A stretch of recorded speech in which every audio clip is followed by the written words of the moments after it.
నమస్తే రమగారు. నమస్తే ఏదైనా ఒక చిన్న సిరీస్ చెప్పుకుందామండి. పూర్వం కళ్యాణి రాజ్యానికి ధర్మపాలుడు అని ఒక రాజుగారు ఉండేవాడు. ఆయన భార్య మణిమాల. చాలా కాలం సంతానం లేదట. అయితే ఒకనాడు ఈయన వేటకెళ్ళాడు.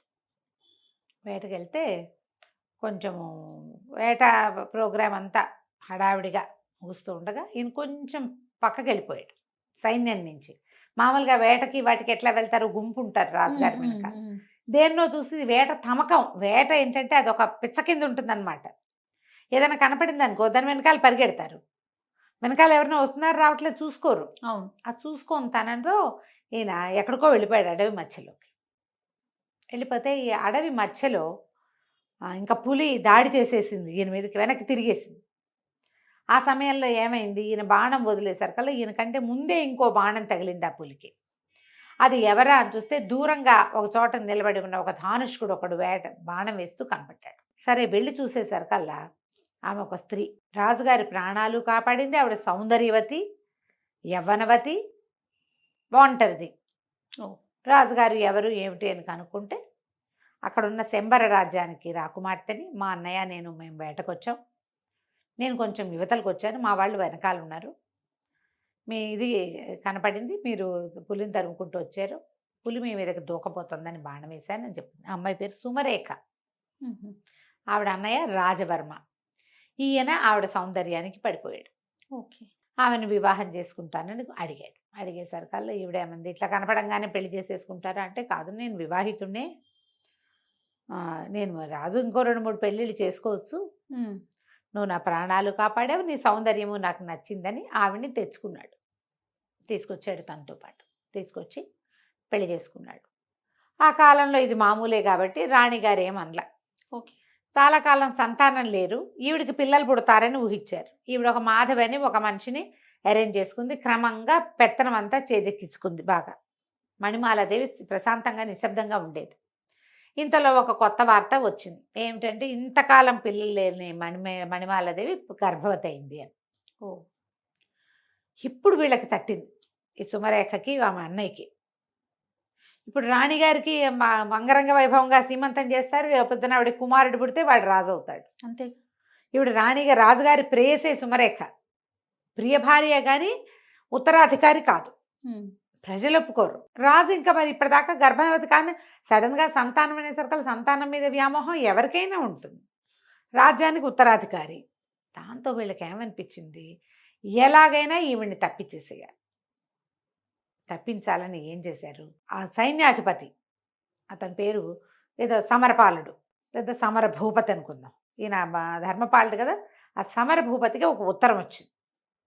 ఏమని, మణిమాలాదేవి రాసింది, రాజుగారి ప్రవర్తన బాగుండలేదు, ఎక్కువగా ఆయన సుమరేఖతో గడుపుతున్నారు, మరి సుమరేఖ పరిస్థితి కూడా ఏదో, ఆ అమ్మాయి చాలా పెత్తనాలు అవి చెలాయిస్తుంది, ఒకసారి రండి మీతో మాట్లాడాలి అని రాణిగారు రాసినట్టు ఒక ఉత్తరం రాయించారు. ఉత్తరం చదువుకున్నటువంటి సమరవర్మ వచ్చాడు ఇక్కడికి, అంతఃపురానికి వచ్చాడు.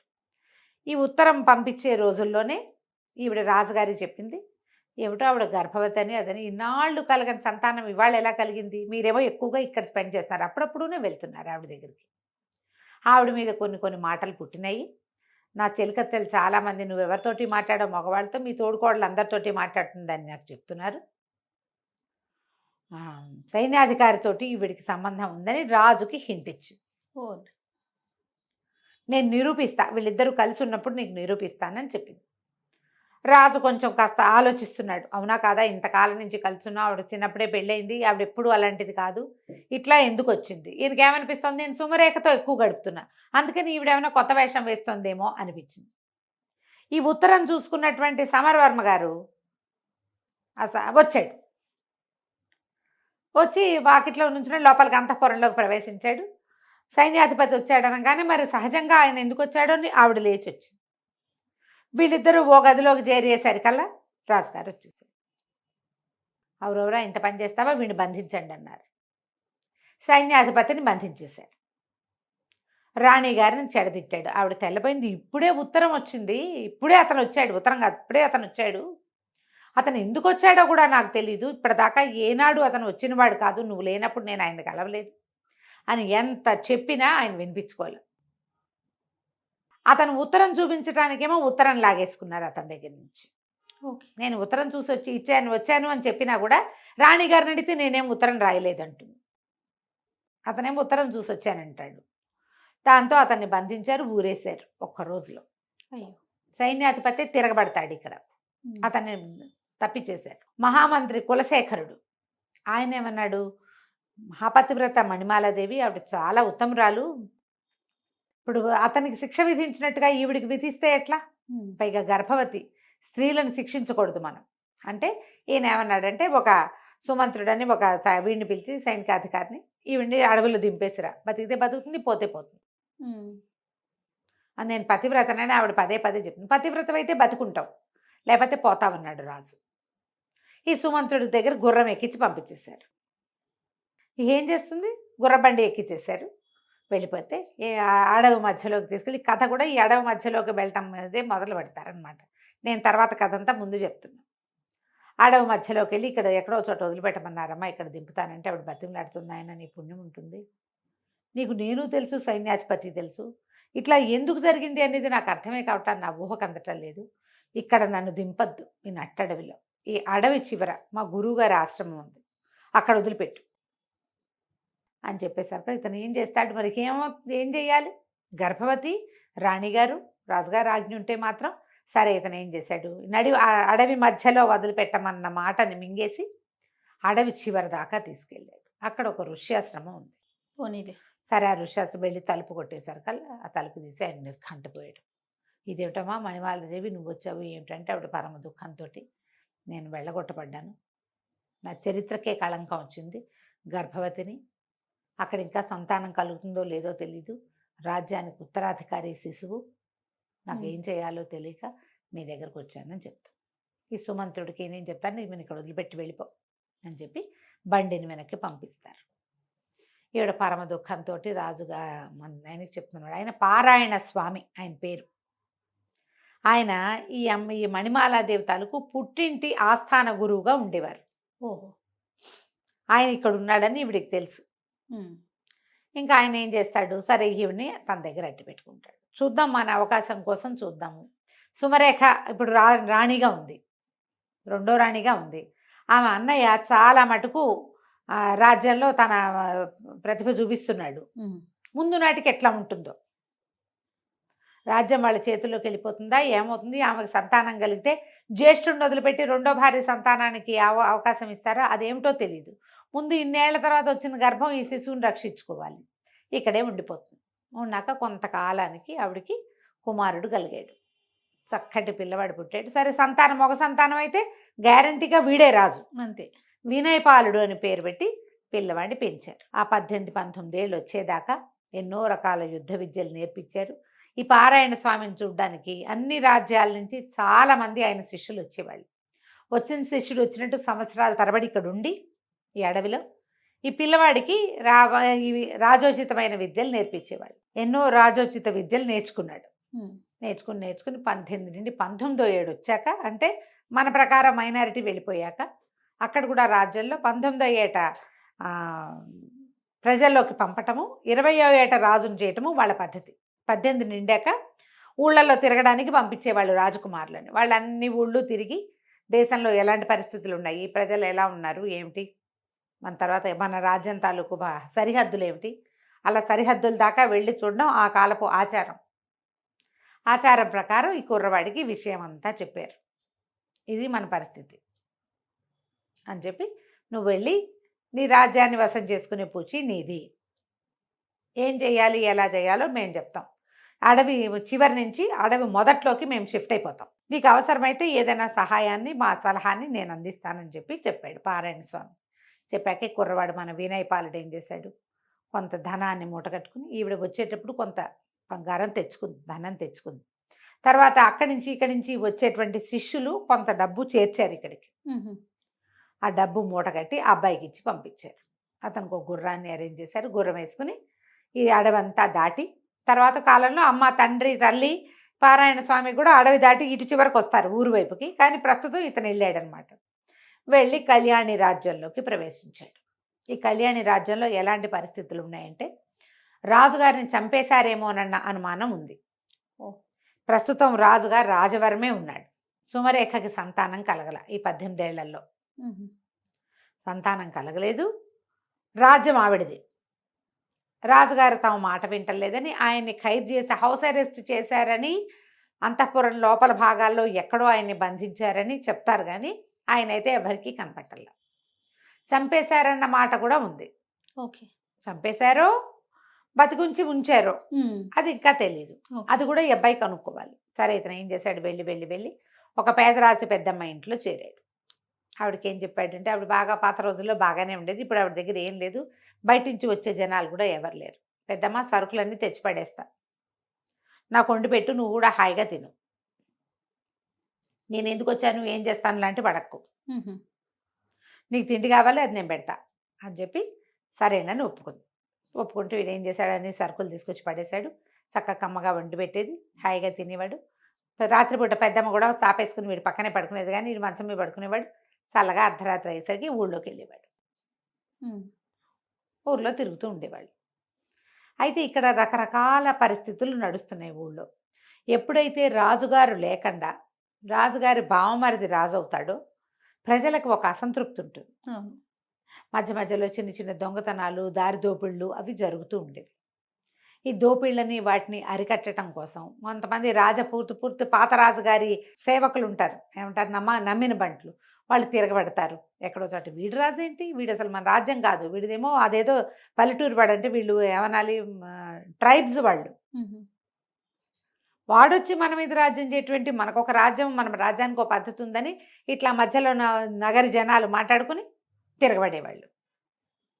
దాన్ని అణచడానికి రాజవర్మ చాలా ట్రై చేసేవాడు. ఒక పెద్ద గుంపుల్ని కాపలా పెట్టేవాడు. రాత్రిపూట ఎక్కడ ఏ అల్లర్లు తలెత్తకుండా. ఈ అబ్బాయి ఏం చేసేవాడు, వినయపాలుడు, ఊళ్ళో అంతా తిరిగి ఊళ్ళో పరిస్థితులు ఒకటి చూసుకుంటూ వచ్చేవాడు. చాలా కాలం అడవిలో పుట్టి పెరగటం వల్ల, అడవిలోనే పుట్టి పెరిగాడు కదా, అక్కడే ఉన్నాడు కదా, అతనికి చిన్న చిన్న 4-5 రకాల ఆకుల్ని మిక్స్ చేసి వాటిలో నుంచి విషం తయారు చేయటము, మత్తుమందు తయారు చేయటము, అలాంటివి మంచి విద్యలు పట్టుబడి ఉన్నాయి వాడికి. అడవుల్లోనే కదా ఉన్నాడు. సరే, ఒకనాటి రాత్రి ఏం చేశాడంటే, ఒక పల్లెటూరు వేషం వేసుకుని ఒక కుండతోటి చెరుకు రసం కుండ నిండా నింపుకొని తీసుకెళ్తున్నాడు. తీసుకెళ్తుంటే ఇది ఎక్కడుంది, వెళ్ళాడు వీడు, ఒక సైనిక శిబిరం ఉంది. ఒక సైనికాధికారి, ఒక 15 మంది సైనికులు ఉన్నారు. వాళ్ళందరూ చూస్తుండగా వాడు పక్క నుంచి వెళ్తుండేసరికల్లా సైనికాధికారి కొంచెం కొద్దిగా ఆన్లో ఉన్నాడు అనమాట. కాస్త మధ్య మత్తులుండి, ఎవడరా వాడెవడో దొర్లుకుంటూ పోతున్నాడు, ఏదో మోసుకెళ్తున్నాడు, వాడిని పట్టుకోండి అంటే వాడిని పట్టుకొచ్చేసాడు.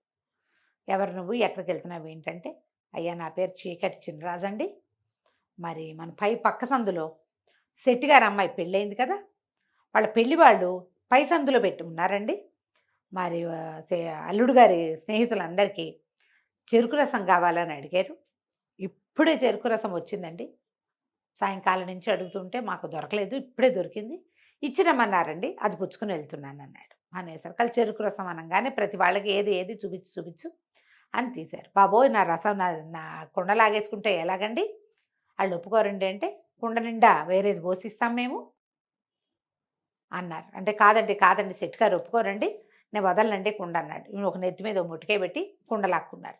లాక్కుని, వెధవా నువ్వు దుర్మార్గుడివి, కంపు సారా ఏదో మోసుకెళ్తున్నావు, నువ్వు సారా ఇక్కడి నుంచి అక్కడికి ఇల్లు మారుస్తున్నావు, నువ్వేమంటారు దాన్ని, స్మగ్లింగ్ చేస్తున్నావు అని చెప్పి ఆ నేరం మీద నేను అరెస్ట్ చేస్తామని బెదిరించి అందరూ తలా ఒక గ్లాసు పుచ్చుకున్నారు. చెరుకు రసం రుచిగా ఉండి పెద్ద అధికారి 2 గ్లాసులు పుచ్చుకున్నాడు. కుండ ఖాళీ అయిపోయింది, అంత బాగా అది ఖాళీ అయిపోయింది. ఖాళీ అయిపోతే దాని నిండా కంపు సారా పోసి పెట్టండి, వీడు అది పట్టుకెళ్తున్నాడు రాసేద్దాం, వీడు తెచ్చిన జ్యూస్ అంతా తాగేశారు, కంపు సారా పోయమన్నారు. అందులో కంపు కొడుతున్న ఒక పాతకాలపు పులిసిపోయిన సారా పోసేయమన్నారు. ఆ సారా తెచ్చి పోసే లోపలే తెచ్చేవాడు పడిపోయాడు. మొదట టకా చాప చుట్టల్లాగా 15 మంది సైనికులు బిళ్ళబీటుగా పడిపోయారు. అందరికంటే అధికంగా సేవించిన అధికారి గారు కుర్చీలో కూర్చోవాడు, అదే పాళంగా పడ్డాడు.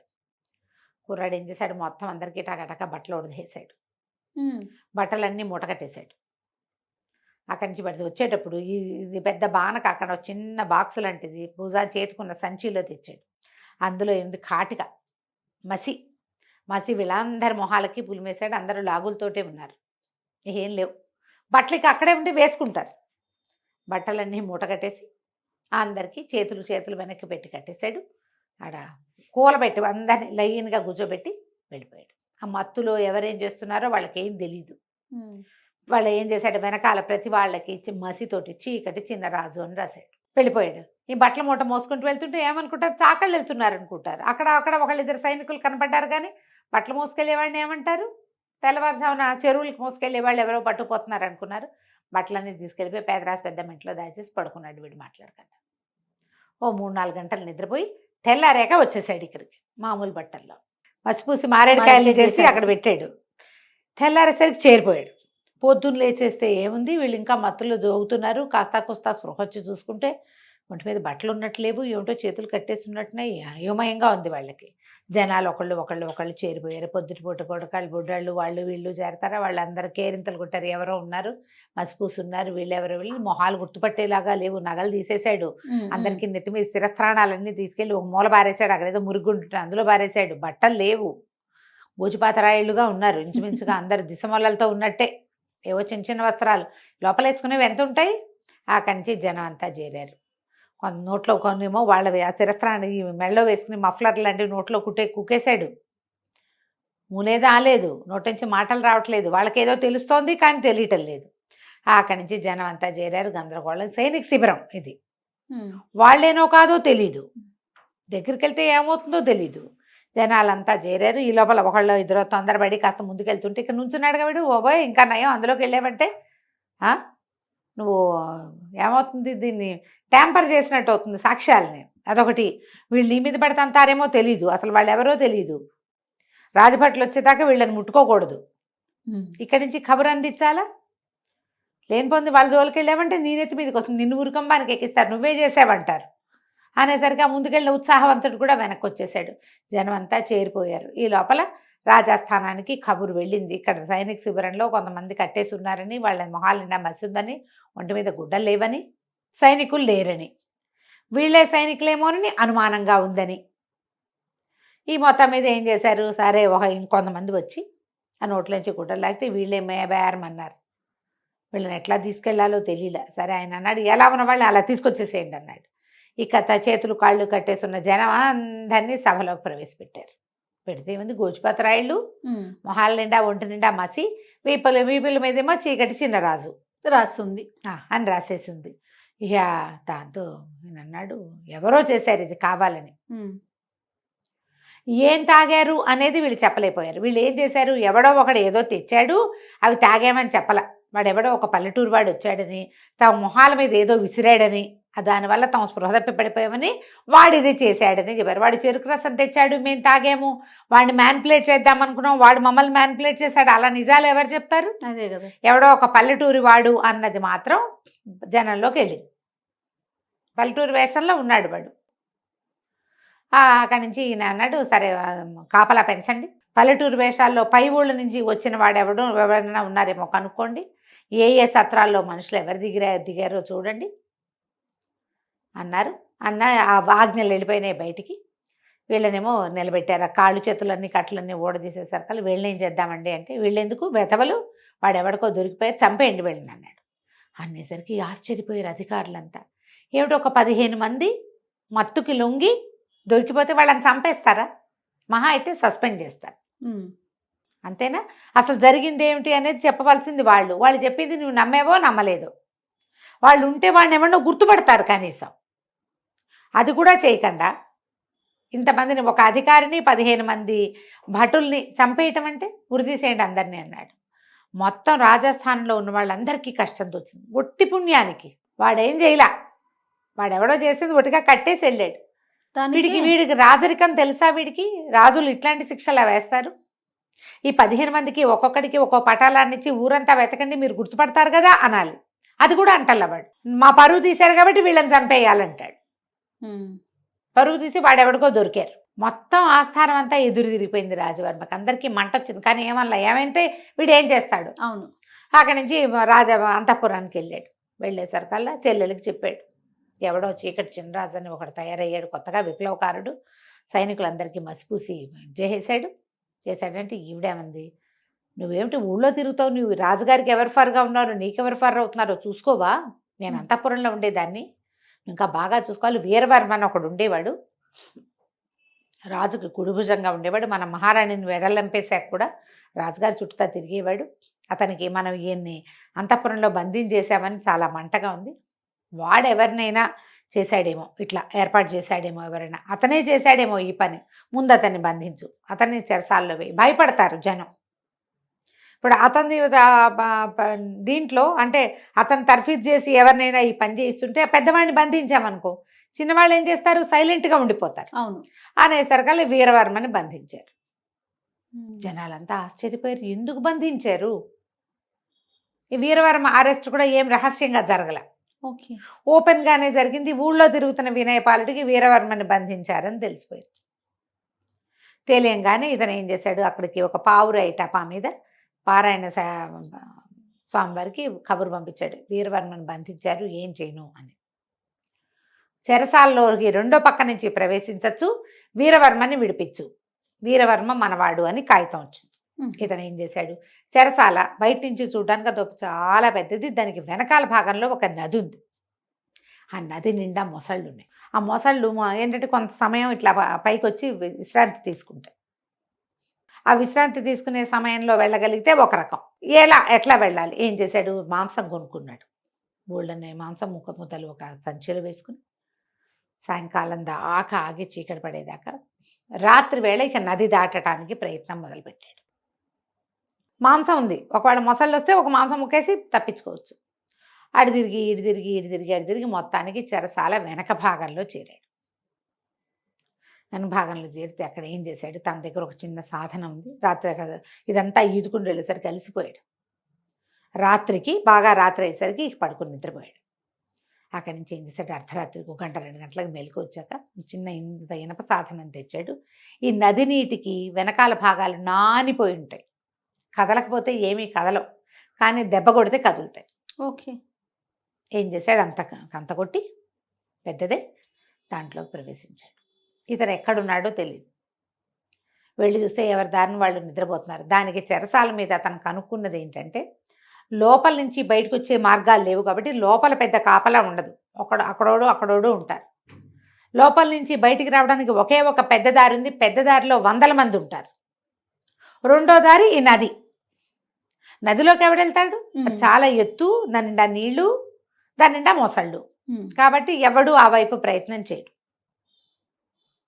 ఎట్లా తప్పించుకోవాలి అనేదంతా చూసి ఏం చేస్తాడు, లోపలికి వెళ్ళిన తర్వాత ఒక ఖైదీ ఎవరో ఒక అతను ఇట్లా బయట చెప్తాలాగా ఉంటే అక్కడ పడుకుని ఉంటాడు. ఆ పక్కన చేరాడు. అన్న వీరవర్మని బంధించారంటగా, ఏం చేస్తారంటే, ఏముంది చేస్తారా, పడుతాడేసి ఊరేస్తారు రేపొద్దున అంతే. మరి ఊరేస్తే ఎటానా, మరి ఒకళ్ళని ఊరేసుకుంటుంటే అంతేరా, అయితే పారిపోవడానికి దారి ఉందా అన్నా అంటాడు. ఎందుకు లేదురా దారి, బ్రహ్మాండంగా ఉంది, బయటకు వెళ్తే చంపేస్తారు, దాని మీద లోపల చచ్చిపోవడం బెటరు అనేసరికల్లా, కాదన్నా పొద్దున్న రాళ్ళు కొడుతుంటే ఒకటి చెప్పాడు నాకు, నది వైపు నుంచి పారిపోవచ్చు అంటన్నా, దానికి ఒక దారి ఉందంట అన్నాడు. అనగానే వాడు అన్నాడు, ఆ రెండో ఖైదీ, ఒరే పారిపోయే వీలుంటే మనం పోదాం రా, వీరవర్మ ఎందుకురా మనకు అన్నాడు. అటగాదు, వీరవర్మని తీసుకెళ్తే వీరవర్మ కోసం వెతుకుంటారు, వీరవర్మ పెద్దవాడు, మనం చిన్నవాళ్ళం కదా, మన ఎవరు పట్టుకుంటారు, ముందు వీరవర్మ ఎక్కడున్నాడో చెప్పు అని అడిగాడు. ఎందుకు చెప్పను, నాకు తెలుసు, నేను పొద్దునే చూసా, పద వెళ్దామని ఆ వీరవర్మ దగ్గరికి తీసుకుపోయాడు. ఆ లోపల ఉన్న ఎవరు 2 సెంట్రీలు ఉన్నారు అంతే. వాళ్ళని చూసి ఓ పక్క నుంచి చెరుకో దెబ్బ కొట్టి వాళ్ళని లాగేశాడు. ఆ వీరవర్మ ఉన్న దాని దగ్గరికి వెళ్ళారు. దానికి ఏం పెద్ద తాళం లేదు, పాడు లేదు, ఇట్లా తోసి పెట్టారు. అతను ఒక 50 ఏళ్ల వాడు. అక్కడికి వెళ్ళి, నేను తప్పించడానికి వచ్చాము అనేసరికల్లా, మీరెవరు, ఎందుకు బయటకు తీసుకెళ్ళి నన్ను చంపేస్తారన్నాడు. చంపేమో, మేము పారిపోవటానికే వచ్చామని చెప్పి తీసుకొస్తారు బయటికి.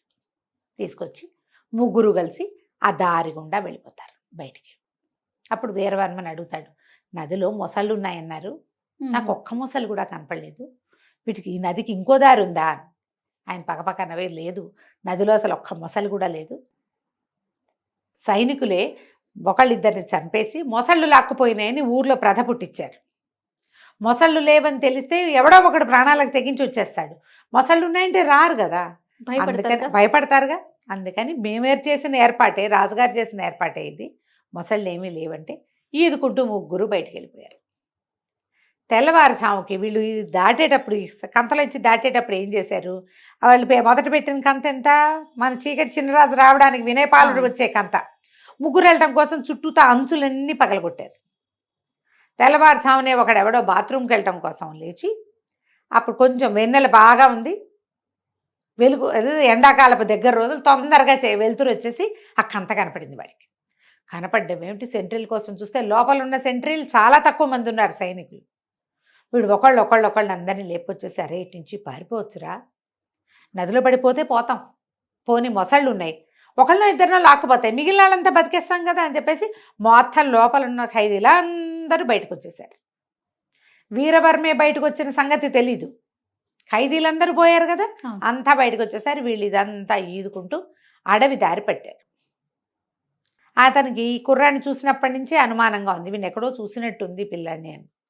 అక్కడికి తీసుకెళ్ళాడు, అడవికి తీసుకెళ్తే అడవి మొదటి విభాగంలోనే పారాయణ స్వామివారు చిన్న కుటీరం నిర్మించుకుని మణిమాలాదేవితో సహా అక్కడే ఉన్నాడు.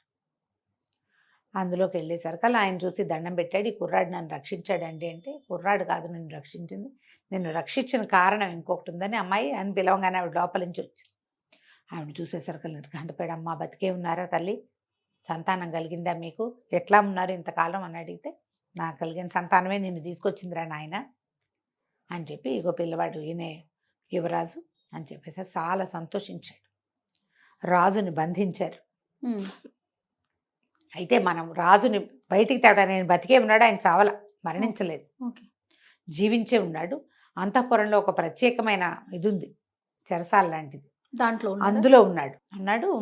నేను ప్రజల్ని పట్టుకోగలుగుతాను, ప్రజలంతా కూడా రాజే కావాలని కోరుకుంటున్నారు, రాజవర్మ పద్ధతులు మంచివి కాదు, మన సొంత సైనికులకి మనం శిక్షలు వేయకూడదు, ఎప్పుడు శిక్ష ఇంగానే మన మీద వ్యతిరేకత వచ్చేస్తుంది. అతను అట్లాంటివి ఎన్ని చేశాడు, మొత్తం రాజ్యాన్ని చేజెక్కించుకున్నాడు. మనం ముందు రాజుని గనక తప్పిస్తే అప్పుడు ఏ పనైనా చేయొచ్చు. రాజుని తప్పించటం ఎలా, రాజుని తప్పించాలంటే సులువైన మార్గం ఏంటంటే మంత్రి కులశేఖరుణ్ణి పట్టుకోవడం.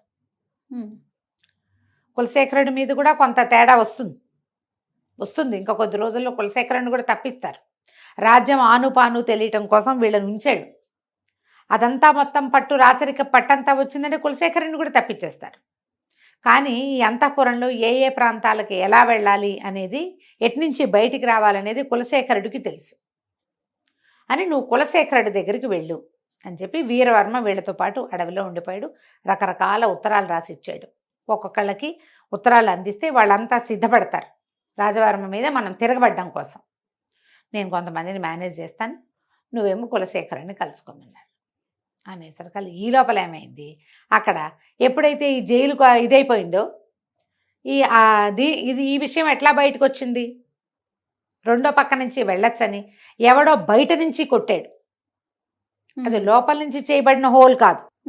ఇప్పుడు ఒక గోడ పగలగొట్టినప్పుడు అది ఎటు నుంచి మొదట పగిలింది అనేది తెలుస్తుందిగా ఇంజనీర్లకి.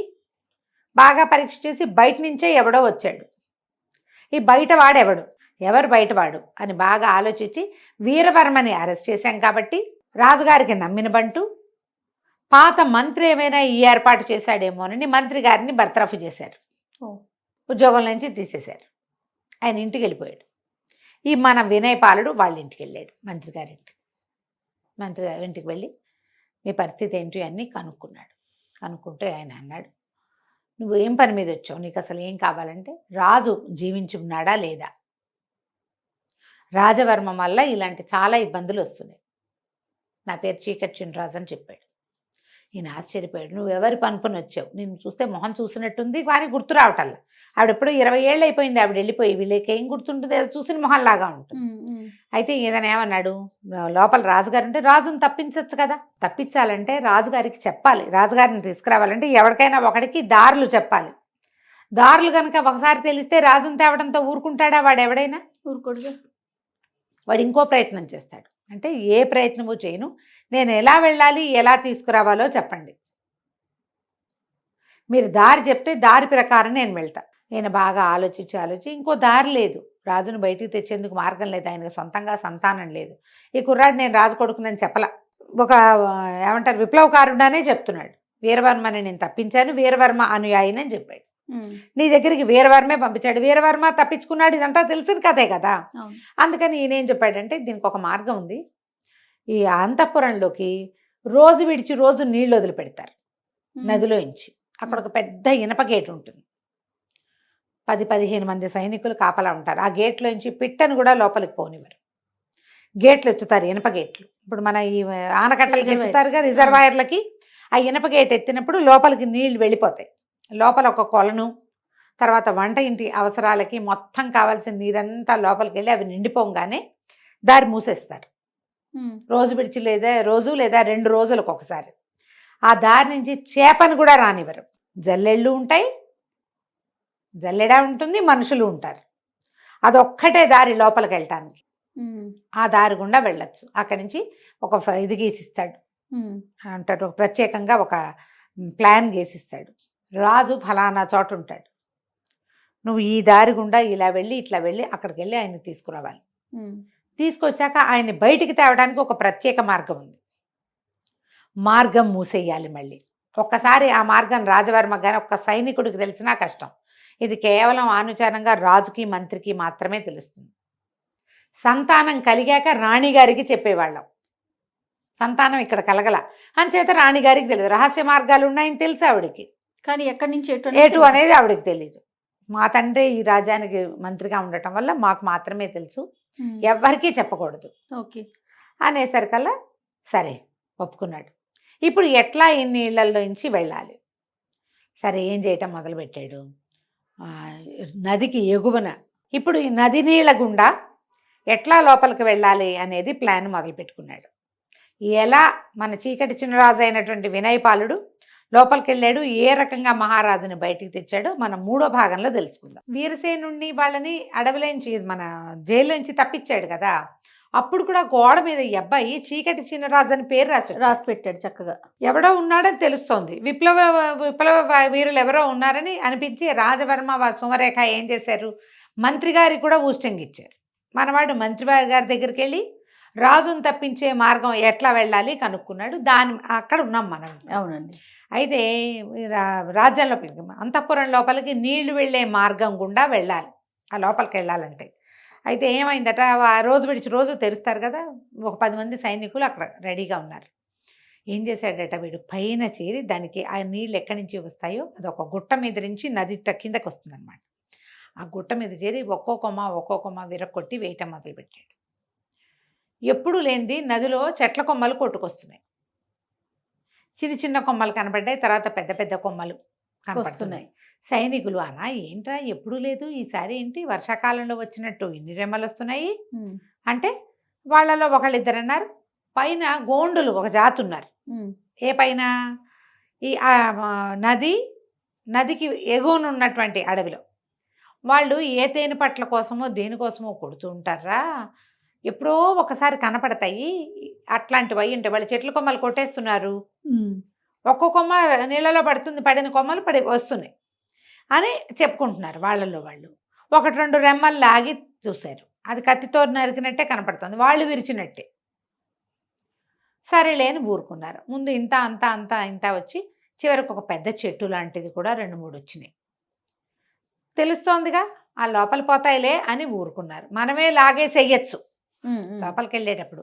అది ఎప్పుడు లాగుతాం, ఇక్కడ ఏదైనా అడ్డం పడుతుందన్న అనుమానం ఉంటే. వీళ్ళు ఏం చేశారు, గేటు మొత్తం తీసేస్తే పెద్దది ఒక 15-20 మీటర్ల వ్యాసంతో దారి వెళ్ళిపోతున్నాయి. రయ్యమని కొట్టుకుపోతుంటే మనకేముంది, ఈ చెట్ల కొట్టుకొచ్చేస్తున్న చెట్లల్లో ఒక చెట్టు అడుగునున్నాడు చిన్నరాజు గారు. వినయపాలుడు కింద ఉండిపోయాడు, ఆ చెట్లతో పాటు చల్లగా జారుకున్నాడు. ఏ చెట్టుని వాళ్ళు చూస్తారనిపించినా దాని కింద నుంచి ఈదుకుంటూ ఇంకో చెట్టు దగ్గరికి వెళ్ళిపోవటం, ఈదుతూ అనుమానం రాకుండా ఆ చెట్ల రెమ్మల కింద నుంచి వెళ్ళిపోయాడు. నీళ్లు లోపల సరిపడా అయిపోయింది, ఇదంతా నిండిన ఆయన కేకేయంగానే వాళ్ళు గేట్ వేసేసారు. మనవాడు లోపల చేరిపోయాడు. లోపల చేరి నిదానంగా కొంచెం చీకటి పడేదాకా నక్కి కూర్చున్నాడు. అన్ని చెరువుల దగ్గర అవి నీళ్ళన్నీ దొరువులు లాంటి లోపలికి వెళ్ళినాయి కదా, ఓ పక్కకి వెళ్ళిపోయాడు. తర్వాత ఒక సైనిక పటాలం అవి కనపడుతున్నాయి. అంతఃపురం దూరంగా పెద్ద పెద్ద బిల్డింగులు. ఇతనికి మంత్రి గారు చెప్పాడు, మయూరం బొమ్మ ఉంటుంది, ఒక నెమలి బొమ్మ, బిల్డింగులు ఇట్లా గుండ్రంగా ఉంటాయి. ఉమ్. మధ్యలో పెద్ద నీళ్ళది పెద్ద చెరువు ఉంటుంది.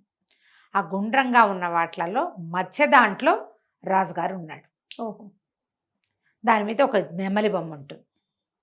చూసుకున్నాడు. అది అది ఇప్పుడు రాత్రి చూడలేడుగా, సాయంకాలమే వెళ్తుండగానే చూసి పెట్టుకోవాలి. ఉమ్. చూసుకుని పెట్టుకుని దారంతా చూసి పెట్టుకున్నాడు. బాగా చీకటి పడ్డాక ఇది మొత్తం సైనిక పటాలంతా లోపల అంత పహరా ఉండదు. అవును. ఎప్పుడు కూడా బయట ఉంటుంది. లోపల ఏముంది, ఆ వేళ అవగానే సాయంకాలం అయ్యేసరికల్లా ఎవరి దారిని వాళ్ళు ఏ స్తంభాల పక్కన చేరి మెల్లిగా కునికేస్తూ ఉంటారు. అవసరాలు ఉండవు కదా, పిలిస్తే అవును. వస్తారు. అవును. ముందంతా ఫుల్గా దేదీప్యమానంగా దీపాలు ఉన్నాయి. సాయంకాలం అయ్యేసరికి పెట్టారు. రాత్రి 10 అయ్యేసరికల్లా పై ఎత్తునున్న దీపాలన్నీ ఉఫ్ ఉఫ్ అని పొగ గొట్టాలతోటి ఆపేశారు. చిన్న చిన్న దీపాలు కనపడుతున్నాయి. ఆ దీపాల వెలుగులో పిర్రాడు అడవిలో ఉండటానికి అలవాటు పడి ఉన్నాడు కదా, వాడు చీకట్లో నడవగలడు. నడుచుకుంటూ మెల్లిగా ఆ భవనంలోకి వెళ్ళాడు. వెళ్తే ఇంకా లోపలికి అలా లోపల ఒక్కొక్క కక్ష దాటుకుంటూ వెళ్తే లోపల ఒక జైలు లాంటి విభాగం కనపడుతుంది. ఏవో రాచరికపు బట్టలోనే బక్కచిక్కి సన్నగా అయిపోయినటువంటి రాజును చూశాడు కుర్రాడు. తండ్రిని చూసి దగ్గరికి వెళ్ళాడు. దగ్గరికి వెళ్ళేసరికి ఆయన అన్నాడు, ఎందుకురా ఇట్లా చంపుతారు, ఒకేసారి చంపేయండి నన్ను. మహారాణిని మంచిది, మహాపతివ్రత మణిమాలాదేవికి చేసిన ద్రోహానికి నాకు సరిపడా శిక్ష వేశారు భగవంతుడు. గుర్తించాడు. నన్ను చంపేసేయండి ఒకేసారి అంటే తన కుర్రాడు అన్నాడు, అబ్బాయి చంపేయటానికి కాదండి, మిమ్మల్ని తప్పించడానికి వచ్చాను అన్నాడు. అనేసరికి ఆయన ఒప్పుకోలే. నన్నేటా తప్పిస్తావు నువ్వు? తప్పిస్తామని బయటికి తీసుకెళ్ళి చంపేయడానికి ఎత్తేసాడా రాజవర్మ? నేను నీతో రానన్నాడు. రానంటే కాదండి, మీరు అర్థం చేసుకోండి, నేను వీళ్ళ ద్వారా రాలేదు. వీరసేనుడు మీ నమ్మిన బంటు అతన్ని బంధించారు. అతన్ని నేను విడిపించాను. మీరు లోపల ఈ కక్షలో ఉన్నారనే సంగతి ఎవరికి తెలుసు అంటే వీరసేనుడికి తెలుసు, కులశేఖరుడికి తెలుసు, మంత్రికి అన్నాడు. వాళ్ళిద్దరికీ నేను తెలుసండి. వీరసేనుడి ద్వారా నేను కులశేఖరుడి దగ్గరికి వెళ్ళాను. కులశేఖరుడు చెప్పాడు మిమ్మల్ని తప్పించడానికి మార్గం, మీరు ఇక్కడ ఉంటారని చెప్పాడు. వీళ్ళిద్దరి పేర్లు చెప్తే మీకు అర్థమవుతుందని వాళ్ళ పేర్లు చెప్తున్నాను, నాతో రండి, మిమ్మల్ని బయటికి తీసుకెళ్ళిపోతాను అన్నాడు. అనేసరికల్లా రాజు నిజంగా నువ్వు నన్ను చంపన్నాడు, మీ మీద ఒట్టండి, నేను అట్లాంటి పని ఏం చేయను, వెళ్తా పదండి, కాకపోతే నాకు లోపలికి వచ్చే దారి చెప్పాడు, బయటికి వచ్చే దారి మీకు తెలుసు అన్నాడు. అదొక రహస్య ద్వారం ఉంది, మీరు అడవిలోని గుహల్లోకి వెళ్తారు, ఆ ద్వారాన్ని తెరవండి, మనం అక్కడికి వెళ్దామన్నాడు. అనేసరికి రాజు ఒప్పుకోలే.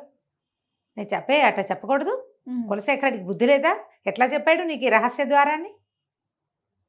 అది కేవలం రాజుకి మంత్రికి యువరాజుకి తెలియచ్చు, నువ్వెవడివో నీకు తెలియటానికి వీల్లేదు. అనేసరికల్లా నేను మిమ్మల్ని తప్పించలేనండి, మరి మీరు లోపల ఉన్నారు, నేను లోపలికి వచ్చా, బయటికి వెళ్ళే మార్గం లేదు, నాకు బయటికి వెళ్ళే మార్గం తెలీదు, అది మీరు చెప్తారని కులశేఖరుడు నన్ను నమ్మించి పంపించాడు. అనేసరికి చాలాసేపు బతిమలాడి వాదోపవాదాలు అయ్యాక ఆయన ఒప్పుకున్నాడు. ఒప్పుకొని ఏం చేశాడు, ఈ భవనంలోంచి బయటికి వెళ్ళేందుకు ఆయనకు అనుజ్ఞ లేదు. ఇప్పుడు ఇట్లా గుండ్రంగా ఉన్న భవనాల్లోంచి ఆ మధ్య దాంట్లోంచి వచ్చాడు కదా, నెమలి పింఛన్లో మిడిల్లోంచి వచ్చాడు. ఆ మిడిల్లోంచి వచ్చి ఎక్కడి నుంచి నీళ్ళు వస్తాయో దానికి పక్కగా ఉన్నటువంటి ఒక గోడ దగ్గరికి తీసుకెళ్ళి ఆ గోడ దగ్గర కొన్ని రాళ్ళు ఇలా పేర్చి తమాషాగా ఉంది, ఈ రాళ్ళన్నీ తీయన్నాడు. ఆయన ఓపిక లేదు, బక్కచిక్కిపోయి కూడా ఉన్నాడు, ఆహారం తక్కువ, పైగా బెంగతోటి ఉన్నాడు కదా. కుర్రాడు రాళ్ళన్నీ తీసేసరికి అక్కడ చిన్న ఇత్తడి మీట లాంటిది ఉంది. ఆ పొడి పని కదిపేసరికి ఆయన అన్నాడు, ఒకవేళ ఇట్లా కనుక మనం చేస్తే వాళ్ళు ఎవరైనా పసిగట్టారంటే అందులోకి వచ్చేస్తారంటే, కాదు రాదు, నేను మొత్తం అన్నీ సరిచేసి వస్తానన్నాడు. ఆ పొడి పని నొక్కేసరికల్లా ఆ గోడ పూర్తిగా ఓపెన్ అయిపోయింది. సరే అందులోకి ప్రవేశించాక ఈయన అన్నాడు, ఇది రాళ్ళన్నీ యథాతథంగా మూసేసేయాలి నువ్వంటే. వీడు లోపల వైపు ఉండి బయట రాళ్ళన్నీ ఒకటి లాక్కుంటూ అన్నీ పూర్వం ఎట్లా ఉందో అట్లా పేర్చేసాడు. చీకటిగా ఉన్న ఆ దారిలో ఈ రాజుగారిని వేసుకుని నడవటం మొదలుపెట్టాడు. నడవగా అది ఎవ్వరు మనుష్య సంచారం ఉన్న దారి కాదు, ఒక గుహ లాంటిది. ఓకే. వెళ్ళగా అది నది పక్క నుంచి ఉందన్నమాట. వెళ్ళేసరికల్ అడవి లోపలికి వెళ్ళారు. ఇంకా పెద్ద పైకి వెళ్తే ఒక కొండ శిఖరం లాంటిది వచ్చింది. ఆ కొండ మీదకి ఎక్కించారు. అక్కడ ఒక పెద్ద గుహ ఉంది. ఆ గుహలో వీరసేనుడు, కులశేఖరుడు ఇద్దరు ఉన్నారు. రాజు ఆశ్చర్యపోయాడు, ఇద్దరిని కావలించుకున్నాడు. ఇది ఎట్లా జరిగింది, ఎట్లా రాగలిగారు, నన్ను ఎట్లా తప్పించారు, ఈ అబ్బాయి ఏం చేశాడు, ఆయన అక్కడికి ప్రవేశపెట్టి తన దారిని తను వెళ్ళిపోయాడు. రాజుని వాళ్ళు లోపల తీసుకుపోయారు. అక్కడ సాయంగా తెల్లవారేసరికల్లా ఈయన ఉన్నాడు కదా వీళ్ళ గురువు గారు, వీళ్ళు ఒకళ్ళనొకళ్ళు మాట్లాడుకున్నాక తెల్లవారేసరికల్లా పారాయణ స్వామి వీళ్ళకి ఈ ఈ మన మణిమాల దేవిని కాపాడిన గురువుగారు ఆయన ప్రచండుడని, అప్పుడు దొంగ ఒకడు వచ్చాడు కదా వీరసేనుడితో పాటు వచ్చాడు కదా, అతను దొంగ నిజానికి బద్దిపోటు. కానీ ఈ రాజుగారి దీనివల్ల రాజకుమారుడే తనని తప్పించడం వల్ల అతను మీతో పాటే ఉంటాను, ఈ విప్లవం సృష్టించడానికి విప్లవాన్ని సాధించాలంటే నేను కూడా మీతో ఉంటానన్నాడు. ఈ పారాయణ స్వామి వారితో కలిసి ఆ ప్రచండు కూడా వచ్చాడు. మహారాజును చూసి దండాలు పెట్టారు. అప్పుడు ఈయన ఏమన్నాడంటే, మనం విప్లవం తప్పకుండా సాధించాల్సిందే, నా వల్ల చాలా పొరపాటు జరిగింది, మణిమాల ఏమైపోయిందో తెలీదు, ఈ సుమరేఖని ఆశ్రయించుకుని వచ్చిన రాజవర్మేమో మన రాజ్యాన్ని నిర్దేశించాడు ఈయన చెప్పాడు. వీరసేనుడు మహారాజా అంతేకాదండి, ఎక్కడైనా ఏదైనా పొరపాటు అయితే ముందు సైనికుల్ని శిక్షిస్తాడు, ఏదైనా ప్రజల్ని పీడిస్తున్నారు వాళ్ళు, సైనికుల్ని శిక్షిస్తాడు, అతను సరైన వాడు కాదు, వీళ్ళని దింపాలి, ఎట్లా చెయ్యాలి ఇది. ఇప్పుడు వీళ్ళకి ఇక్కడ ఉన్నది ఎవరు, మంత్రి, వీరసేనుడు, ప్రచండు, పారాయణ స్వామి, రాజు, ఐదుగురు ఉన్నారు. ఈ ఐదుగురిలో వీరసేనుడినేమో అరెస్ట్ చేశారు, ప్రచండు ఏనాడో అరెస్ట్ అయ్యాడు. వీళ్ళు ప్రజల్లోకి వెళ్ళి జనాల్ని కూడగట్టడం అది వాళ్ళ వల్ల అయ్యే పని కాదు, టైం పడుతుంది. అవును. కులశేఖరుడు కూడా ఉద్యోగం ఊడిపోయింది. రాజు జీవించలేడన్న అనుమానం ఊళ్ళో ఉంది. జనాన్ని కూడగట్టాలంటే పబ్లిక్లోకి వెళ్ళాలి కదా.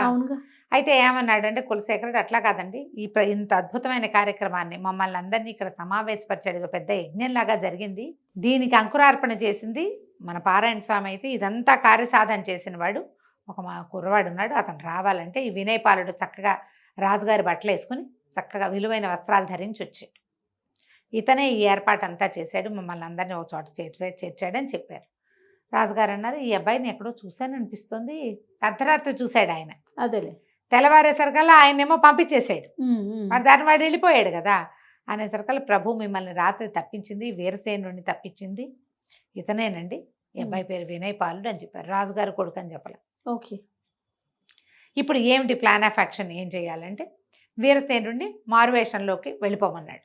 వెళ్ళిపోయి నీకు ఎంతమంది ఉన్నారు, ఎవరున్నారు, ఎంతమంది రాజుగారికి రాజభక్తి ఉన్నవాళ్ళు, పాత రాజు మీద భక్తి ఉన్నవాళ్ళు, రాజును చూసి 15-20 సంవత్సరాలు అయింది వాళ్ళు, ఆవిడ సభలు చేయనిచ్చేది కాదు సుమరేఖ.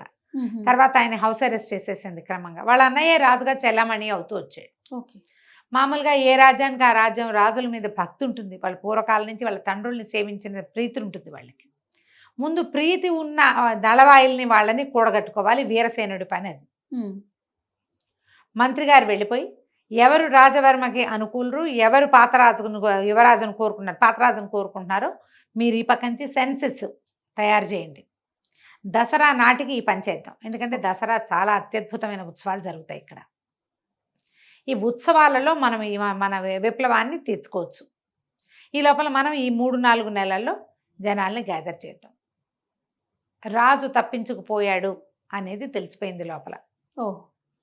కానీ ఆయన ఎట్లా తప్పించుకెళ్తాడు అనేది, ఏ రకంగా వెళ్ళగలిగాడో వాళ్ళకి తెలియలే. గోడ మీద చీకటి చిన్నరాజు రాయబడి ఉంది. మళ్ళీ ఎట్లా ఏం చేయాలి అంటే ఏముంది చేయడానికి, కనపడితే చంపేద్దాం ఈసారి అంతే. మనం విప్లవం తెస్తున్నారు తిరుగుబాటుదారులు అని అనిపించిన వీరసేనుడిని లోపల పెట్టాం, వాడు తప్పించుకున్నాడు. కులశేఖరుడు కనిపించట్లేదు. వీళ్ళంతా ఏం చేస్తారు, మన దగ్గర సైన్య బలం ఉంది, మన వాళ్ళందరినీ పిలిపించుకుందాము అని చెప్పి తమ జనాన్ని కొంతమందిని దింపుకున్నారు సుమరేఖ, రాజవర్మ కలిసి. కానీ పండగలు పబ్బాలు మానలా వాళ్ళకి ఏంటంటే చాలా మహా సరదా, పండగ రోజుల్లో చేయించుకోవటం, అన్ని పండగలు బ్రహ్మాండంగా చేస్తారు. ఈ ఉత్సవాలు మొదలవుతాయి కొద్ది రోజుల్లో, దానికి ఏర్పాట్లు అవుతున్నాయి ఊరంతా. కానీ ఊళ్ళో ఒక గగ్గోలు మొదలైంది, రాజు బతికే ఉన్నాడని, ఆయన మళ్ళీ రాజు అవటానికి సిద్ధంగా ఉన్నాడని, ఏదో జరగబోతోందని, తలా ఒక కత్తి కటారు పట్టుకునైనా యుద్ధానికి సిద్ధపడాలని ఒక ఇది ప్రచారం జరుగుతుంది. ప్రచారం ఇదంతా ఎలా ఉంది, లోపల జరుగుతుంది. రాజుకు అనుకూలమైన వాళ్ళందరూ వీటితో పడలేకపోతున్నాం, వీడు మా డబ్బు బంగారం అంతా లాగేస్తున్నాడు, పాతకాలంలో 10% కడితే ఇప్పుడు 25% పన్నులు లాగేస్తున్నారు, శిస్తులు లాగేస్తున్నారు, ఏదైనా ప్రాబ్లం వచ్చిందంటే మరణమే, ఇంకా రెండోది లేదు, ప్రశ్నిస్తే మరణం, వీడి నుంచి తప్పించుకోవాలి. దాంతో చాప కింద నీరులాగా ఇతని వ్యతిరేకులు ఊరంతా తయారయ్యారు. ఎప్పుడు ఏ రోజున తిరగబడిపోతారో తెలియదు. ఇలా అట్టుడు లోపల లోపల ఉంది. వీళ్ళు ఏమనుకుంటారంటే మన దగ్గర సైన్య బలం ఉంది, డబ్బిచ్చి జనాల్ని కూడగట్టుకుందామని వీళ్ళు ఇంకా కొంచెం సైనికులకి జీతాలు భత్యాలు అన్నీ పెంచి వీళ్ళేం చెప్తున్నారంటే జీతం ఇస్తే తీసుకో, సమయం వచ్చినప్పుడు తిరగబడు అంతే. జీతాలు వద్దని ఎందుకంటే ఇప్పుడు తిరగబడద్దు, సమయం వచ్చినప్పుడు తిరుగుబాటు చేద్దామని అందరికీ ఒక్కొక్కళ్ళకి చెప్పి పెట్టారు. రకరకాల వ్యవహారాలు నడుస్తుండగా దసరా పండగ వచ్చేస్తుంది. ఎలా చేయాలి? దసరా పండగ వచ్చింది. దసరా పండగ అప్పుడు ఉత్సవాలు జరుగుతాయి. ఆ ఊళ్ళో కళ్యాణిలో ఉత్సవాలు ఉంటాయి. ఊరంతా ఉత్సవ సంరంభంలో ఉంది. ఈ లోపల నుంచి దారులు తెలిసిన కులశేఖరుడు, అతనితో పాటు వీరసేనుడు, తర్వాత ప్రచండు, యువరాజైన వినయపాలుడు. యువరాజని రాజుగారికి తెలియదు, కానీ వీళ్ళు ఏం చేశారంటే రహస్య ద్వారాల గుండా కోటలోకి ప్రవేశించారు. ఓకే. ఈ దీంట్లో ఏంటంటే ఆ రోజున చిన్నవి ముఖాలకి చిన్న కవర్లు వేసుకునేది, ఒక రకమైన ఏమంటారు మన ముఖ కవచాలు వేసుకునే పద్ధతి ఉంది. అందరూ కూడా రకరకాల రాక్షసుల ముఖాలు అట్లా వేసుకుని తిరుగుతున్నారు. ఆ వేషాల్లో వీళ్ళు వచ్చేసారు. అక్కడి నుంచి వీళ్ళకి ఎవరెవరు రాజుగారికి అనుకూలంగా ఉన్నారని అనిపించిందో వాళ్ళందరినీ మీరు ఊరేగింపులో మొదటి లైన్లో ఉండండి. ఓకే. ముందు సైనికులు ఉంటారు ఒక లైను, వాళ్ళ తర్వాత వరుసగా బారులుగా ఉంటారుగా. ఫస్ట్ లైను ఆయుధదారులు ఎవరున్నారో వాళ్ళ వెనకాల ఉండాలి. సపోర్టర్స్ వెనకాల ఉంటారు. కారము, మందులు, రంగులు అందించే వాళ్ళు వెనకాల ఉంటారు. వరుసగా ఏమి లేరు వాళ్ళు. అంతమందిని వీళ్ళు గ్యాదర్ చేయలేరు, కొంతమందినే చేయగలిగారు. ఆ ఎవడు ఆయుధాన్ని ప్రయోగించగలను అని నమ్ముతాడో వాడు ఏం చేయాలి? సైనికులు వెనకే ఉండాలి. అనగానే సైనికుడిని పడగొట్టేసేటట్టు. సైనికులు కూడా ఎవరో కాదు, వాడు ఏమైనా గొడవ చేస్తే కొట్టడానికి. ఓకే. వీళ్ళ వాళ్లే కదా వాళ్ళు కూడా. సుమరేఖ తాలూకు పుట్టింటి నుంచి వచ్చిన రాజవర్మ పాత సైనికులు కొద్దిమందే. మిగిలిన వాళ్ళంతా పెద్ద పెద్ద జీతాలతో ఇక్కడ లొంగదీసి ఉంచుకున్న వాళ్ళు, భయపెట్టి ఉంచుకున్న వాళ్ళు, రాజదండనకి భయపడిన వాళ్ళు, ఏదో ఉద్యోగం చేసినా చేయాల్సిందేనని భావించేవాళ్ళు. ఈ గుంపు జనాభా చాలామంది ఉన్నారు. ఎప్పుడైతే సరే వీళ్ళేమో కోట లోపలికి ప్రవేశించారు. వీళ్ళ దగ్గర ఏం చేశారు? వీళ్ళు అడవిలోంచి ఒక ప్రత్యేకమైన చెట్టు ఆకుల్ని ఎండబెట్టి పొడి చేసి ఉంచుకున్నారు. దానికి ముఖానికి కవచం లేకపోతే తుమ్ములు దురదలు వస్తాయి. ఓహో. ఈ దసరా పండగ రోజున ఉత్సవం నాడు అపరాజితాదేవిని ఊరేగించి చెరువులో కలుపుతారు, నదిలో. ఆ రోజున వసంతం చల్లుతారు, బుక్కాలు చల్లుతూ ఉంటారు. ఊరంతా రంగులమయంగా ఉంది, అంతా రంగులు చల్లుతున్నారు. వీళ్ళేం చేశారు? ఈ పైకి వచ్చిన వాళ్ళ నలుగురు చేతుల్లోనూ వసంతం ఉంది. ఈ వసంతంలో వీళ్ళు ఆకుపొడి కలిపేశారు. ఈ దగ్గరికి వస్తూనే ఇలా ఊదే సాధనాలతోటి ఈ సుమరేఖ మీద, రాజవర్మ మీద ఆ రంగు చల్లేశారు. ఓకే. ఇక పెద్దగా తుమ్ములు సైనికుల మీద కూడా పడ్డాయి. ఇది చల్లిన నలుగురు మాత్రం ఒంటికి కవచాలు వేసుకున్నారు. వాళ్ళ ఒంటి మీద పడలా, వాళ్ళ ముక్కులోకి వెళ్ళలా. ఎవరో దూరంగా నిలబడి ఉన్న సైనికులకి వీళ్ళ మీద రంగులు చల్లకూడదు. రాజు రాణి మీద ఎవరు చల్లుతారు? అవును, రాణిగారు, ఆవిడ అన్నయ్య, రాజప్రతినిధి. కింద ఊరేగింపంతా ఊరంతా రంగులమయం, ఎవరి మొహం ఎవడికి ఏమీ కనిపించట్లా. ఈ చల్లబడిన రంగుల్లో సైనికులు కూడా తెలియలే, దగ్గరకు వచ్చిన వాళ్ళ మీద కూడా అది పడిపోయింది. ప్రతివాడు చేతులు కోకేసుకుంటున్నాడు, మొహాలు కోకేస్తున్నారు, పిచ్చి పిచ్చిగా తుమ్మేసుకుంటున్నారు. వీళ్ళ మీద ఎవరో రంగులు చల్లారని చుట్టుపక్కల దూరంగా ఉన్న సైనికులు పరిగెత్తుకొచ్చారు. పరిగెత్తుకొస్తే ఈ నలుగురు, ఇప్పుడు తుమ్మేవాడెవడో తుమ్మని వాడెవడో తెలియదు ఆ గుంపులో, అంతే వాళ్ళ మీద పడి చాలా మంది వీళ్ళని పట్టేశారు. ఆయనకి వాళ్ళకి అంగరక్షకులుగా ఉన్న వాళ్ళందరినీ పడుకోబెట్టేశారు వీళ్ళు. ఇంకా ఊళ్ళో ఊరేగింపు నడుస్తుంటే ఒక్కొక్క చోట అగో పైన సుమరేఖని రాజవర్మని పట్టేశారని. కానీ సైనికుల్లో కొందరు తిరగబడంగానే ఈ వెనకాల ఉండేలు బద్దలు అట్టడి చిన్న సాధనాలు కూడా పట్టుకున్న వాళ్ళు కూడా సైనికుల మీద తిరగబడిపోయి అందినట్టు ఒక్కొక్క సైనికుడిని పెడరెక్కలు విరిచి కట్టిపారేశారు. ఓకే. ఒక్కడు వదలంటా నేను మీ వాడినే అన్నవాడిని వదిలేశారు, గింజుకున్న వాడిని కట్టేశారు. ఊరేగింపు ఆగి అమ్మవారిని చెరువు దగ్గరికి పెట్టేశారు కల్లా 70% సైనికులకి తాళ్లే ఉన్నాయి. జనాలే మోసపోతున్నారు ఊరేగింపుని. అమ్మవారిని పూజారులు వాళ్ళు వీళ్ళు చెరువులోకి దింపేశారు. నదిలోకి దింపేసి వెనక్కి తిరిగి వస్తూ ఏం చేశారు? ఈ సందడి ఏముండదు, ఎవరి దారిని వాళ్ళు ఇళ్ళకెళ్ళిపోతారు కదా. వీళ్ళల్లో చిన్న గుంపులుగా ఏర్పడి తాళ్ళు కట్టేసిన సైనికులను ఈడ్చుకొచ్చారు కొంతమంది. దేవాలయపు వ్యవహారం అంతా ముగిసిపోయింది, వాళ్ళ దారిని వాళ్ళు వెళ్ళిపోయారు.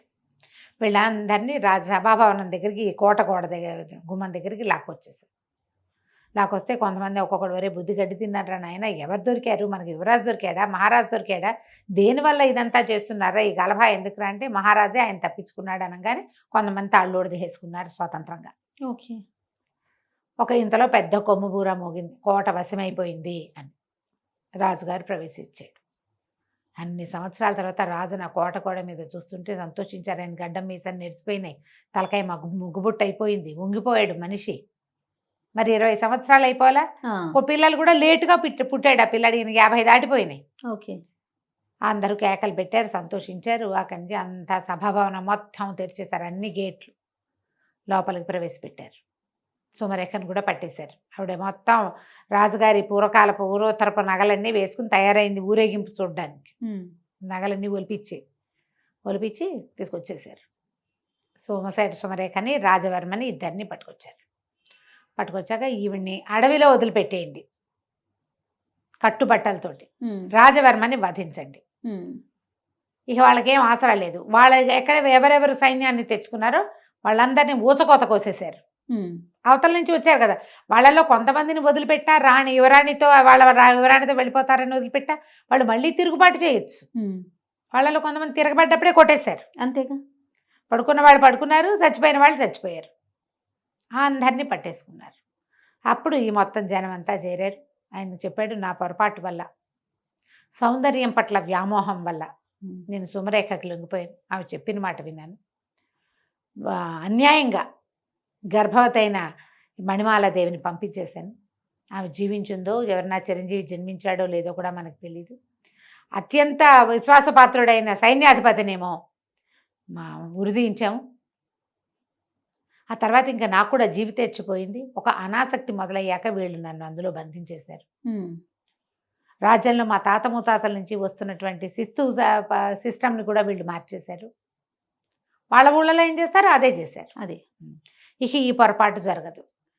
కానీ మణిమాల ఎక్కడుందో తెలిస్తే బాగుంటుందంటే వీళ్ళు మహామంత్రి చెప్పాడు, మణిమాలదేవి ఎక్కడుంటుంది ప్రభు, అంతఃపురంలోనే ఉంది, పదండి అని తీసుకెళ్తే ఇక ఆశ్చర్యపోయాడు భార్యను చూసి ఆయన. ఆవిడ పెద్దదయింది, మరి భార్యను కావలించుకున్నాడు, చాలా సంతోషించాడు. సంతానం కలిగింది, అమ్మాయి పుట్టింది, అబ్బాయి పుట్టాడు అని అడిగితే అప్పుడు వినయపాలుణ్ణి ప్రవేశపెట్టారు. మిమ్మల్ని తప్పించిన వాడు, ఈ రాజ్యానికి మళ్ళీ మిమ్మల్ని రాజుగారు రప్పించినవాడు మీ కుమారుడే. పారాయణ స్వామి వారు ఇది చేయగలిగారు. అడవిలో ఆ చివరున్న ఆయన దగ్గరికి అప్పుడు మొట్టమొదట సుమంత్రుడు ఈవిని తీసుకెళ్ళాడు కదా, అతను చెప్పాడు, నేనే పారాయణ స్వామి వారి ఆశ్రమంలో దింపాను. చిరంజీవి అక్కడే పెద్దవాడయ్యాడు, నేను 4-5 సార్లు వెళ్ళి చూశాను, ఆయనే అన్ని విద్యలు నేర్పించారు. ఆ సుమంత్రుడు కూడా వచ్చి కొన్ని విద్యలు, రాజుగారు అంగరక్షకుడు కదా అతను, ఆ రథంతోలే అతను కూడా కొన్ని విద్యలు నేర్పించాడు అని చెప్పారు. చెప్పాక ఇంకేముంది, ఇక వెంటనే ఈయన తనని మళ్ళీ రాజుని చేసినందుకు పెద్ద ఉత్సవం చేసి కొడుకుని యువరాజుని చేస్తూ చుట్టుపక్కల రాజ్యాల వాళ్ళందరినీ పిలిచాడు. ఓకే. పిలిచేసరికల్లా వాళ్ళలో బోళ్ళంతమంది మా అమ్మాయిని ఇస్తాం, మీ అబ్బాయి 20 ఏళ్ల వాడు, వివాహయోగ్యమైన వయసే కదా, యువరాజు అయ్యాడు, రేపెప్పుడో మహారాజు అవుతాడు, పైగా ఇంత ప్రబంధాన్ని నడపగలిగిన వాడు రాజ్యాన్ని నడపలేడు, మా పిల్లని ఇస్తామంటే మా పిల్లని ఇస్తామని, కోట్లు కట్నం ఇస్తామని, అర్ధరాజ్యం ఇస్తామన్న వాళ్ళు కొంతమంది, మొత్తం రాజ్యం ఇచ్చేస్తామన్న వాళ్ళు కొంతమంది. ఈ ఊళ్ళో కూడా కళ్యాణిలో కూడా బ్రహ్మాండమైన కోటీశ్వరులు వాళ్ళు, పెద్ద పెద్ద ఆస్తులు ఉన్న వాళ్ళు కూడా మా పిల్లని కూడా చేసుకోండి అని వాళ్ళు కోట్లు కానుకలు పెడతామని. ఈ మొత్తం వీళ్ళంతా ఇన్ని పెళ్లి సంబంధాలు 15-20 వచ్చేసరికల్లా రాజుగారు అన్నాడు, వీళ్ళలో ఒక అమ్మాయిని సెలెక్ట్ చేసుకోను, నీకు వీళ్ళతో వివాహం చేస్తాను అమ్మాయితో. అంటే ఇతను అన్నాడు, అట్లా కాదు, మామూలుగా వర పరీక్ష ఉంటుంది, నేను వధూ పరీక్ష చేస్తాను. పౌర్ణమి నాటికి రాజకుమార్తెలందరినీ, ఎవరెవరిని నా కోసం వివాహం కోసం మీరు అడుగుతున్నారో వాళ్ళందరినీ రాజభవనంలో ప్రవేశపెట్టండి, వాళ్ళల్లో ఒక అమ్మాయిని నేను సెలెక్ట్ చేసుకుంటాను అన్నాడు. ఆశ్చర్యపోయారు అందరూ. ఇప్పటిదాకా ఏమిటి మన వీళ్ళకి తెలిసింది, స్వయంవరం అంతే, రాజకుమార్తె వరించటం. ఎప్పుడు యువరాజులు వరిస్తామంటారు. యువరాజు వరించడం అంటే ఏ ఫోటోనో చూసి, ఎక్కడైనా రోడ్డు మీద చూసి వరించడాలే కానీ ఇట్లా 15 మందిలో నేను ఒకరిని సెలెక్ట్ చేసుకుంటాను అనేది ఆ రోజుల్లో లేదు సిస్టమ్. అవును. అయితే ఒకళ్ళిద్దరు రాజులు ఏమన్నారంటే దానికి ఏముంది, ఇప్పుడు ఇదేం సిస్టమ్ ప్రకారం జరిగింది, 20 ఏళ్ళ నుంచి అడవిలో ఉన్న పిల్లాడి వాళ్ళు యువరాజు అవలా, అతని పద్ధతి ఏమిటో చూద్దామన్నారు. కొంతమంది సంపన్న గృహస్థులు కూడా దీనికి ఒప్పుకున్నారు. మొత్తం మీద ఒక 20 మంది అమ్మాయిల్ని పంపించాడు. ఓకే. పంపించారు. ఆ రోజున ఏం చేశారట, పౌర్ణమి నాటి రాత్రి సాయంకాలం ఈ విందు జరిగింది. అతను అప్పుడప్పుడు వస్తున్నాడు కానీ పెద్దగా ఎవరి పట్ల ఆ అబ్బాయి శ్రద్ధ పెడుతున్నట్టు కనపడలే. విందు భోజనం చేస్తున్నప్పుడు మాత్రం అటు ఇటు ఇట్లా వరుసగా కూర్చోబెట్టారట యువరాణులందరినీ బల్లలేసి. వాళ్ళందరూ భోజనాలు చేస్తుంటే 2-3 సార్లు వాళ్ళ మధ్యలో తిరిగాడు. తిరిగాక భోజనం అయిపోయింది, విందు ముగిసింది. వాళ్ళు లేవబోతుంటే ఎవరు లేవకండి కూర్చోండి అన్నాడు. అన్నాక ఒక్కసారి ఆకులన్నీ చూశాడట. చూసి అవంతి నగర రాజకుమార్తె అవంతికని పెళ్లి చేసుకుంటానని ప్రకటించాడు. మరి చక్కటిది సరే ప్రకటించేశారు కదా. సరే వివాహం సుసంపన్నమైంది, వివాహం నిశ్చయమైంది. అరిచారు, కేకలు పెట్టారు. అవంతి రాజుగారేమో వచ్చి తాంబూలాలు అవి ఇచ్చాడు. అమ్మాయితో చేతికి దండిచ్చి వేయించారు. అన్నీ అయ్యాక మిగిలిన రాజుల కుటుంబాల్లో ప్రతి వాళ్ళు రాజుగారిని అడిగారట, ఏ విషయం పట్ల ఇతను ఇలాంటి నిర్ణయం తీసుకున్నాడు, ఏం చూసి, ఏం టెస్ట్ పెట్టాడు, వధూ పరీక్ష ఎట్లా చేశాడు. అతను నిన్నటి నుంచి వీళ్ళు ఇక్కడే ఉన్నారు, చతుర్దశి నాడు ఉన్నారు. అతను ఎవరితోటి మాట్లాడలేదు, ఎవరి దగ్గరికి పెద్దగా వెళ్ళలేదు. భోజనాల వేళే వచ్చాడు. ఏం చూసి నిర్ణయించాడో చెప్పమన్నారు. చెప్పమంటే సరే అప్పుడు రాజుగారు అడిగారు, ఈయన ధర్మపాలుడు వినయపాలుడిని అడిగాడట, నువ్వు ఏ విషయం చూసి అంటే ఏ పాయింట్ని వల్ల ఈ అమ్మాయిని భార్యగా ఎన్నుకున్నావు అంటే అప్పుడు అతను చెప్పాడు. ఈ కథ కన్క్లూషన్ అనమాట. అతను అడవిలో పెరిగాడు. ఆహారం యొక్క విలువ చాలా బాగా తెలుసు. ఓకే. అడవిలో భోజనాలు చేసేవాళ్ళు మనకు వల్ల ఇంత వండుకుంటారా, కావలసింది వండుకుంటారు. చెట్లకు 100 కాయలు కొయ్యరు, ఒక కాయ కోసం తిని 2-3 కాయలు తిన్న కడుపు నిండాక ఇంకా కాయలు కొయ్యరు. అవునా? అవును. జాగ్రత్తగా ఉంటారు. అన్నీ కోసుకొచ్చి ఫ్రిడ్జ్లో పడేసి ఆ పద్ధతి కాదు కదా అసలు. అయితే అతను ఏం చెప్పాడంటే, ఈ మొత్తం వడ్డించిన ఆహారంలో బంగారు రేకులు వేసిన హల్వాలతో పాటు, గులాబీ రేకులతో చేసిన హల్వాలతో పాటు సామాన్యులు తినేటువంటి గంజి, సాధారణ అన్న పాయసం కూడా వడ్డించారు. చాలామంది ఏం చేస్తారంటే ఇష్టం ఉన్నా లేకపోయినా అన్నీ వడ్డించుకుంటారు, పారేస్తారు, ఎక్కువ వదిలిపెట్టేస్తారు, తోసేస్తారు. రుచి చూసి కాస్త ఇంతుంటే అంత బాగుండకపోయినా ఆ కాస్త తినేసేవాళ్ళు కొంతమంది అయితే అది తినరు, ముట్టుకోరు. అసలు ఇది నాకు ఇష్టం లేదని ఉంటే ఉంటుంది, ఆకులో తెచ్చారు కాబట్టి వడ్డిపిస్తారు కానీ తినరు. తర్వాత శుభ్రంగా తినరు. మొహానికి అంటించుకునేవాళ్ళు కొంతమంది తింటుంటే పెద్దవాళ్ళకి అంటుతుంటాయి. అక్కడి నుంచి చెయ్యంతా పూసుకుంటారు ఇంకొంతమంది, చుట్టూతా పోసుకుంటారు ఇంకొంతమంది. శుచి శుభ్రం లేదు, జాగ్రత్త లేదు, మర్యాద లేదు ఆహారం పట్ల. ఇలాంటి వాళ్ళని నేను చూడలేదు, నాకు నచ్చల. అవంతిక తనకు కావాల్సిందే వడ్డించుకుంది. బంగారు రేకులు పైన పరిచిన హల్వా పాయసం తిన్నట్టుగానే గంజిని కూడా రుచి చూసి తీసుకుంది. తన ఆకులో వడ్డించిన ఏ పదార్థమూ ఆమె పారేయలేదు. ఆమె అరిచేతికి అన్నం అంట్ల. అందుకని లేవద్దు అని అన్ని ఆకులు చూశాడు కదా, ఏ పదార్థమూ పారేయలేదు, చుట్టూతా పోసుకోలేదు, ఒంటి మీద పడలేదు. అంటే ఈమెకి జాగ్రత్త, శుచి, శుభ్రత ఉన్నాయి. వడ్డించిన ఆహారం పట్ల భగవంతుడు ఇచ్చిందని ఇది ఉంది, మర్యాద ఉంది, గౌరవం ఉంది. నాకు అది కావాలి. నేను అడవిలో పెరిగాను, ఆహారాన్ని వృధా చేసేవాళ్ళు నాకు నచ్చరు. దొరికింది కదా అని వేసుకోవటం, అక్కర్లేదు కదా అని పారేయటం, ఈ 2 విధానాలు సరైనవి కాదు. ఒక రాణికి ఉండవలసిన లక్షణం అది కాదు. దొరికినవన్నీ తీసుకోకూడదు, అవసరం లేదని విసిరేయకూడదు. అందుకని నేను అది లేకుండా కావాలనుకున్నాను, అట్లా సెలెక్ట్ చేసుకున్నానని చెప్పాడు. అందరూ ఆశ్చర్యపోయారు రాజులు.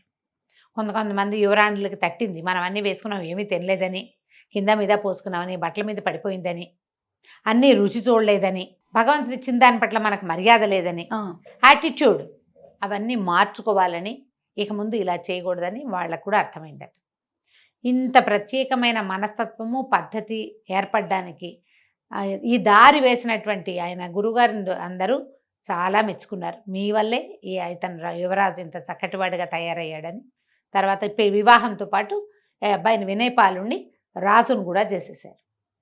రాజుగారి భార్యతోటి నేను వానప్రస్థం తీసుకుంటా, కానీ నేను అడవిలోకి వెళ్ళను, నా భార్యతో హాయిగా అంతఃపురంలో నేను కాలక్షేపం చేస్తా, రాజ్యం బాధ్యత మీది అని కులశేఖరుణ్ణి మంత్రిగా, వీరసేనుణ్ణి సైన్యాధ్యక్షుడుగా చేసి రాజ్యాన్ని, కళ్యాణి రాజ్యాన్ని వినయపాలుడికి అప్పచెప్పాడు.